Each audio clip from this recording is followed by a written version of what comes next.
First ever factory outlet Mukunda jewelleries, KPHP, Somajiguda, Kothapet, Khammam. నమస్తే రమగారు. నమస్తే జయ. రమగారు, మనం పంచభూత లింగాలు చెప్పుకుంటున్నాం. ఈ రోజు ఏ దేవస్థానం గురించి చెప్తారు? ఏ ఆలయం గురించి? పంచభూత లింగాల్లో రెండోదైనటువంటి జలలింగం. ఎందుకంటే పృథివీ అప్పు, జలం కదా, నీటిలో నుంచే భూమి పుట్టింది, భూమి బయటకు వచ్చింది అంటారు. ఈ జలలింగం గురించి చెప్పుకుందాం. ఈయన ఎక్కడున్నాడు? జంబుకేశ్వరంలో ఉన్నాడు. ఈ జంబుకేశ్వరం ఎక్కడుంది? తమిళనాడులో తిరుచిరాపల్లికి దగ్గరలో ఉంది, ఒక 11 కిలోమీటర్ల దూరంలో ఉంది. సింపుల్గా చెప్పాలంటే శ్రీరంగం పక్కనుంది. శ్రీరంగం పక్కనే ఈ దేవాలయం మనకి దర్శనమిస్తుంది. చాలా పెద్ద దేవాలయం ఇది కూడా. చోళుల కాలంలోనే నిర్మించబడింది. శ్రీరంగనాథుడి కంటే ముందు నుంచే ఈయన ఉన్నాడని ఒక ప్రతీతి. చాలా అద్భుతమైన దేవాలయం. అయితే ఇప్పుడు జలలింగం అని చెప్తాం. జలలింగం అనగానే ఏమనిపిస్తుంది మనకి? ఇప్పుడు సైకతలింగం, పృథ్వీలింగం అయినటువంటి ఏకాంబరేశ్వరుడు ఇసుకతో నిర్మించబడినవాడు. అనగా నీటితో ఉన్నాడేమో అయ్యవారు అనిపిస్తుంది. నీటి మీద ఉంటారు కదండి. నీటి మీద ఉంటాడు. నీరు ఊరుతూ ఉంటుంది ఆయన కింద నుంచి. ఎక్కడి నుంచి ఊరుతుందో మనకు తెలియదు. కాణిపాకంలో కనుక వినాయకుని కింద బావి మీద ఉంటారంటారు కదా ఆయన. అలా అక్కడ ఆయన బావిలో వచ్చినట్టుంది కథనం ఉంది. ఇక్కడ అట్లా లేదు. దీనికి అద్భుతమైన పురాణ గాథలు 2 చెప్తారు. ఒకటేమో శ్రీకాళహస్తి కథని పోలి ఉన్నట్టుగా ఒక ఏనుగు, ఒక సాలీడు ఇక్కడ స్వామివారిని పూజించేవని, 2 వాటి కొట్లాటలో ఇది 2 నశించిపోయినాయని, వాటి మీద కుంభవృష్టిగా అమృతం కురిసింది, అప్పుడు ఈ శివలింగం ఏర్పడిందని ఒక కథనం చెప్తారు. ఒకటి. రెండో ప్రధాన గాథ ఇంకోటి చెప్దాం మనం. ఇది ఈ జంబుకేశ్వరం అంటే జంబుక వనం. ఇక్కడంతా తెల్ల నేరేడు చెట్లు ఉన్నాయి. నేరేడు చెట్టు మనకు తెలుసు కదా, తెల్లటి చెట్టు. నేరేడుకాయ మామూలు నేరేడుకాయ. జంబూ వనం ఉందట ఇక్కడ. అయితే ఏమైంది, శంభుడు అని ఒక మహర్షి, ఒక ఆయన ఈ జంబూ వనంలో తపస్సు చేసుకునేవాడు. మహాశివ భక్తుడట. నిత్యము అర్చన చేసుకునేవాడు, ఏదో తపస్సు చేసేవాడు. ఆయనకి ఏమనిపించిందట, ప్రత్యక్ష స్వరూపిగా ఉన్న భగవంతుణ్ణి పూజించాలని అనిపించింది. ప్రత్యక్ష రూపంలో ఆయన ఎంతకాలమో తపస్సు చేస్తే పరమేశ్వరుడు ప్రత్యక్షమయ్యాడు. ఏం కావాలో కోరుకోమంటే, నిన్ను ప్రత్యక్ష పూజ చేయాలి నేను, అదే నా కోరిక అని అడిగాడు. అడిగితే అప్పుడు పరమేశ్వరుడు ఏమన్నాడంటే, నేను ఇక్కడ శివలింగంగా లింగంగా వెలుస్తాను, నువ్వు జంబూ వృక్షంగా ఉండు. నువ్వు శాశ్వత అంటే ముని ఎంతకాలం ఉంటారు, వాళ్ళ ఆయుష్ అయిపోతుంది కదా, జంబూ వృక్షంగా ఉండి నన్ను సేవించుకోమని అన్నాడు. చాలా కాలం తపసమాధిలో ఉండి ఆయన వెళ్ళిపోయాక జంబూ వృక్షంగా పుట్టాడు. ఆ దేవాలయ సన్నిధానంలో ఉన్నటువంటి, లోపట్లో లేదు బయటే ఉంది, ప్రాంగణంలో ఉన్న జంబూ వృక్షం సాక్షాత్తు ఆ శంభుడనే ఋషి అని భావిస్తారు. ఆయన ఆకులు రాల్చేవాడు అయ్యవారి మీద. ఈ లింగం ఏర్పడినప్పుడు అది జలలింగంగా ఎవరికైనా కనపడిందో లేదో మనకు తెలీదు. మనకి కనపడే వీటి కథల్లో ఎక్కడా కూడా స్పష్టంగా అది చెప్పరు. ఎందుకు ఇక్కడికి నీరు వచ్చింది అనే దాని మీద ఒక స్పష్టత అయితే లేదు. కానీ ఇది శ్రీరంగం కంటే ముందే దేవస్థానంగా అంటే ఏర్పడిన స్థానంలాగా చెప్తారు. అయితే మనకి జలలింగం అనగానే ఏమిటి, ఇది ఎట్లా కనపడుతుంది అంటే, ఆ శివలింగం పక్కన పానువట్టల్లోంచి నీరు ఊరుతూ ఉంటుందంట. పూజ అంతా అయిపోయాక ఒక చక్కటి అంగవస్త్రాన్ని పానువట్టం మీద పరుస్తారు. కాసేపటికి పానువట్టం మీద ఆ వస్త్రం తీసి పిండితే చెంబెడి నీళ్ళు వస్తాయి. బట్ట తడిసిపోతుంది. అలా నీరు ఊరుతూ ఉంటుంది లోపల నుంచి. దాని కింద నది ఉందని కానీ, లేకపోతే మన బావుందని కానీ చెప్పబడలేదు. ఎక్కడి నుంచి వస్తాయో తెలీదు. ఇది కావేరీ నదీ తీరంలోనే ఈ దేవస్థానం ఉంది. అయితే తీరం అంటే ఆనుకునేం లేదు, ఒక మాదిరి దూరంగానే ఉంది.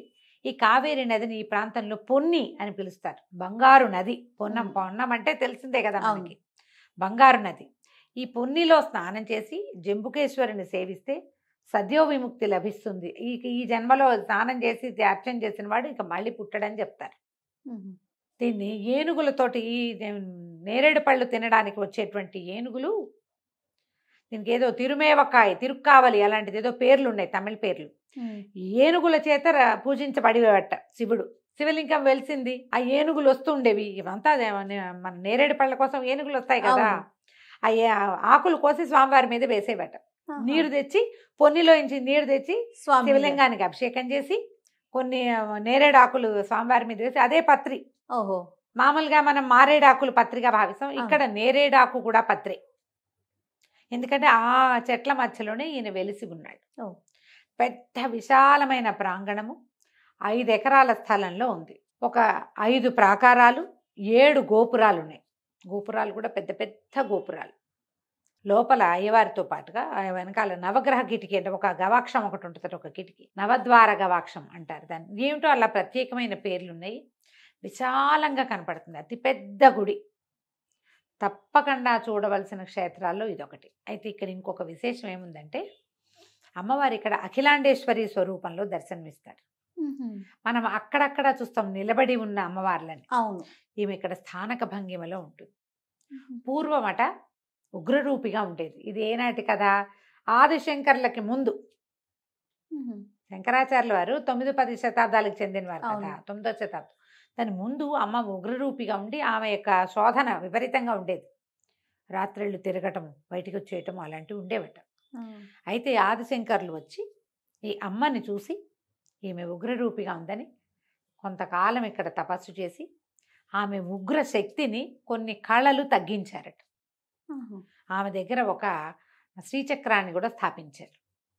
దాంతో అమ్మవారి నుంచి ఉగ్రకళ తగ్గి శాంత కళ కనపడుతూ ఉంటుంది. మనం ఇది ఎంత ప్రత్యేకమైన విషయం చేయ మరి. భగవంతుడిని ప్రశ్నించే వాళ్ళందరూ ఇలాంటివి విని అర్థం చేసుకోవాలి. ఉందో లేదో మనకు తెలీదు అంటే లేకపోవడం అంటే మనం ఉన్నాంగా, అంతే కదా. మనం ఉన్నాం. మన ముందు తరాల వారికి చెందినటువంటి ఆదిశంకరులు ప్రతి దేవాలయంలో ఆయన ఎక్కడెక్కడికి వెళ్ళారో అన్ని చోట్ల ఈ కళలు హెచ్చటమో తగ్గించటమో, ఓ శ్రీచక్ర స్థాపన చేయటం, జనాకర్షణ యంత్రాలు స్థాపించటం, అవును, ఇలాంటివి ఎన్ని గాథలు వింటాం. లేదని మనం ఎలా అనగలం? అదే శంకర్లు రాసిన స్తోత్రాలు చూస్తాంగా మనం. అది మన మానవ రూపంలోనే జన్మించారు కదా, జన్మించారు కదా, మన ముందేగా. అవును, ఎప్పుడో అదేమిటి మన ముందు యుగం కాదు, మన యుగంలో. అవునండి, మన ముందు ఈ కాలడిలో ఇలా బంగారు ఉసిరికాయలు కాయించారు, కురిపించారు. ఆ ఇల్లు వాకిలి అన్నీ కనపడుతున్నాయి. అవును. ఈ దేవాలయం ఇదివరకు అలా ఉండేది, ఇప్పుడు ఈయన వచ్చాక ఇలా మారింది, దానికి శాసనాలు ఉన్నాయి. ఎంత వివరంగా ఉంది కదా. అయితే ఈ జలలింగంగా అసలు నాకు తిరుపతిలో ఉన్నప్పుడు కూరలు కొనడానికి వెళ్తుంటే చొక్కలింగం, అప్పులింగం అని 2 బ్రదర్స్ ఉండేవాళ్ళు. అప్పులింగం అతని పేరు, నాకు అర్థమయ్యేది కాదు, ఏమిటి ఈ పేరు ఇలా పెట్టుకున్నారు, తమిళ పేర్లు అలా ఉంటాయని. అప్పటికి వీటి మీద అంత అవగాహన లేదు. అదే ఈయనే అప్పులింగం, జంబుకేశ్వరుడు. అప్పు అంటే సంస్కృతంలో నీరు, ఆపహ అంటే నీరు. ఇప్పుడు పృథివీ, ఇప్పుడు నేను సంస్కృతిలో చెప్తా కదా, పృథివీ అప్పు, తేజోవాయు ఆకాశాలు, ఆ అప్పే ఈ అప్పు. జలలింగం. ఈ పేర్లు పెట్టుకుంటారు బాగా విశేషంగా. ఈ అఖిలాండేశ్వరి సన్నిధానాన్ని దర్శనం చేయటం, ఆ పొన్ని నదిలో స్నానం చేసి జలలింగేశ్వరుడు, ఈ జంబుకేశ్వరుణ్ణి పూజించిన వాళ్ళకి సద్యో విముక్తి కలుగుతుంది. ఈ జీవితం నుంచి మనం ఇదవుతాము. చాలా ప్రత్యేకమైన దేవస్థానాల్లో ఈ జంబుకేశ్వరం కూడా ఒకటి. లైన్గా మొదలుపెట్టి మొదట కాంచీపురము, తర్వాత జంబుకేశ్వరము, తర్వాత అరుణాచలము, ఆ తర్వాత ఏమో కాళహస్తి, చివరికి చిదంబరము. ఈ లైన్ ప్రకారం చూడొచ్చు. లేదా మీరు పైనుంచి వచ్చినా సరే, ఆకాశము దగ్గర నుంచి వచ్చినా సరే, ఆకాశము, వాయువు, అగ్ని, జలము, ఆ తర్వాత భూమి చూసినా ఇవరాయి దబరాయిగా చూడకుండా ఒక లైన్ ప్రకారం చూడండి. ఓకే. విశేషమైన దేవస్థానంగా కనపడుతుంది. అన్ని ప్రత్యేకంగా శిల్పాలు, రకరకాల దేవతా విగ్రహాలు, పురాతనమైన శిల్పకళ. శ్రీరంగనాథుడే పురాతన దేవస్థానం. ఆయన కంటే ముందు ఎవరైనా శ్రీరంగం వెళ్తే దగ్గరలోనే ఉంది కాబట్టి జంబుకేశ్వరాన్ని కూడా తప్పకుండా దర్శించండి. అమ్మవారి ప్రత్యేకతలు ఏంటమ్మ గారు ఇక్కడ? అమ్మవారు నిలబడి కనపడతారు జయ, చతుర్భుజిగా, 4 హస్తాల్లో, పై 2 హస్తాలలో కమలాలు పట్టుకుని చేతులు వరదాభయ ముద్రల్లో కనిపిస్తాయి. ఇట్లా ప్రత్యేకంగా కనిపిస్తుంది. ఆదిశంకర్లు శ్రీచక్రం స్థాపించారు, అది కనపడుతుంది. శ్రీచక్రం కనిపించి అమ్మవారికి ఒక చిత్రమైన కర్ణాభరణాలు ఉన్నాయి, అవి ఆదిశంకరులే సమర్పించారని చెప్తారు. అబ్బా. ఈ అమ్మవారికి ఎదురుకుండా వినాయకుడు కనిపిస్తాడు. మనకి రకరకాల ఉపాలయాలు కనపడతాయి లోపల. ఈ 5 ప్రాకారాలుగా ఉంది కదా, ఒక్కొక్క ప్రాకారంలో వేరు దేవి దేవతలు కూడా మనకి దర్శనమిస్తారు. ప్రత్యేకమైన దేవాలయం. మీరు శ్రీరంగం వెళ్ళినప్పుడు ఈ స్వామివారిని కూడా చక్కగా చూసొచ్చేయచ్చు. ఈ అమ్మవారు కనపడేటువంటి ఈ స్వరూపము చాలా విశేషంగా కనిపిస్తుంది. మామూలుగా మనం ప్రసన్నగా ఉండే అమ్మవారిని చూస్తాం. ఒకప్పుడు ఉగ్రరూపిగా ఉండి కళ తగ్గించబడి శాంత రూపిగా అయిన అమ్మవారిని చూడాలి ఒకసారి. ఖచ్చితంగా. నిలబడి ఉన్న స్వరూపంలో ఉన్న అమ్మవార్లు కూడా మనం తక్కువే చూస్తాము. అవును. ఏదైనా వాహనం మీద కూర్చున్నట్టుగా కనపడతారు కొన్ని చోట్ల. వాహనం కాదు, స్వయాన నిలబడే ఉంటారు. ఈ నిలబడి ఉన్న తల్లిని తప్పకుండా దర్శించాలి. తప్పకుండా. నమస్తే. నమస్తే జయ.